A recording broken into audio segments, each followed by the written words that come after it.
We have a lot of stories to tell. To be able to translate that to film, that takes a lot of work. Hindi basta-basta pagkagawa ng film. You can commit a lot of mistakes if you don't study. Marami pa kailangan matutunan. Why did I choose Madafi? Primarily because I knew the mentors. I want to be trained by these people. Ang natutunan ko dito sa Madafi, parang habang nagkakamali kami, nagko-correct na sa'yo agad. The founder is very hands-on with everyone. Malaki factor na si Direk Marilu yung andun. Kilalang kilala siya sa film dito sa Philippines, kaya gusto ko sa kanya magpaturo. Yung hands-on talaga, marami kang matututunan. Lumalabas yung pagiging artist mo. Hindi ka nila pinipigilan. Masaya lagi yung mga classes. It's not just academic but also it's from the heart. Fun and very exciting. The setup is very, very close to family. Grupo talaga kayo nagtatrabaho. It's rare that you see people who are really passionate about it. If you're really passionate about film, then Madafi is the place to go. Yung maganda dun is maraming doors na nag-open sa'yo. Ang daming opportunities. This is a school of life. Marami ka natututunan tungkol sa buhay, tungkol sa mga tao. Life-changing.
Sino ba talaga yung vlogger? Kanina pa ito nasa kanina pa ito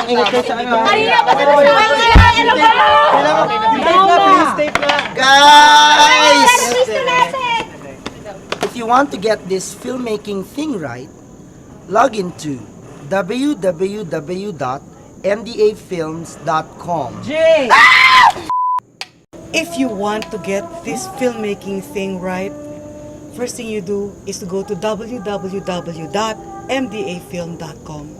Enroll online now. Because if you can't shoot them, Join us!